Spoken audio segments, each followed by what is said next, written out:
sudah ada yang menangani dokter lain dan sudah disuntikan obat yang begitu hebatnya. Namun sepertinya di sini dokter Pano pun dikagetkan dengan dengan obat yang disuntikan kepada si Jara, dikarenakan menurut si dokter Pano obat itu sangat mahal luar biasa. Dari mana si Sukma dapat uang itu?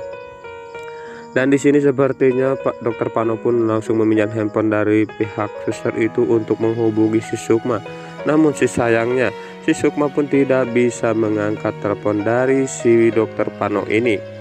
Kira-kira akan kemana si Dokter Pano ini mencari si Sukma? Oke ya sahabat para penggemar sinetron Cinta Dua Pilihan dimanapun kalian berada, sebelum kami mengalurkan alur ceritanya lebih dalam lagi, jangan lupa untuk dukung channel ini agar lebih berkembang lagi dengan cara menekan tombol like, komen, dan subscribe-nya. Dan tak ketinggalan pula nyalakan lonceng notifikasinya agar kalian tidak ketinggalan alur cerita sinetron Cinta Dua Pilihan, karena semakin harinya semakin menarik saja untuk kita saksikan.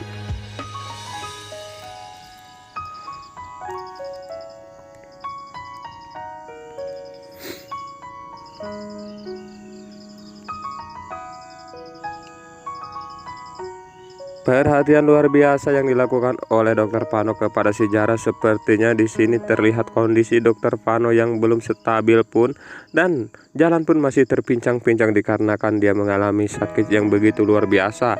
Namun di sini sepertinya si Dokter Pano pun mencoba untuk mencari di mana si Jara dirawat. Di sini sepertinya ketika si Dokter Pano ingin mencari si Jara di mana, di situ pula ada ibu dan orang tuanya yang langsung bertemu dengan si Dokter Pano ini dan langsung melarang Dokter Pano untuk menemui si Jara, dikarenakan menurut papanya di rumah sakit itu terlalu banyak dokter yang menangani si Jara, bukan hanya Dokter Pano lagi. Di sini sepertinya sang ibu pun langsung mengatakan yang mana Dokter Pano bukan hanya untuk mencari si Jara, melainkan untuk mencari ibunya, yaitu Sukma.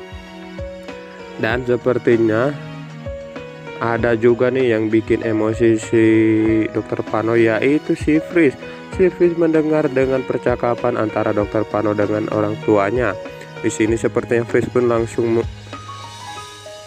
menemui si Dokter Pano itu dan bilang ke Dokter Pano bahwa Dokter Pano sepertinya bukan hanya untuk mencari si Jara, dia ingin mencari si Sukma. Namun di sini menurut si Fris, si Dokter Pano tidak sadar bahwa si Sukma adalah istri orang, dan kita juga tahu sebenarnya ini adalah rencana dari si Fris. Jika saja si Dokter Pano tidak bisa bertemu dengan si Sukma, alhasil jalan untuk mendapatkan cinta dari si Sukma pun akan berjalan lancar bagi si Fris. Padahal sepertinya si Fris pun ingin sekali mendapatkan si Sukma walaupun dengan cara apapun. Namun di sini sepertinya si Dokter Pano pun tidak terima dengan percakapan yang dikatakan oleh Fris kepada dirinya, dan walaupun sepertinya kondisi Dokter Pano yang masih lemah pun ingin menghajar si Fris. Namun sayangnya itu tidak bisa dikarenakan yang kondisi masih lemah pun. Namun lagi-lagi sepertinya Dokter Pano pun harus dapat hantaman dari si Fris, alhasil Dokter Pano pun terjungkal ke lantai dan orang tuanya pun langsung menolong si Dokter Pano ini. Namun tak lama sepertinya ada pihak keamanan atau security yang menanyakan bahwa ini semua rumah sakit, tidak ada keributan. Oke ya sahabat-sahabat para penggemar sinetron Cinta Dua Pilihan, sepertinya sampai di sini dulu kami mengalurkan alur cerita sinetron Cinta Dua Pilihan. Saksikan terus sinetron Cinta Dua Pilihan karena setiap episodenya akan ada adegan-adegan yang bikin kita semua tegang dan menegangkan.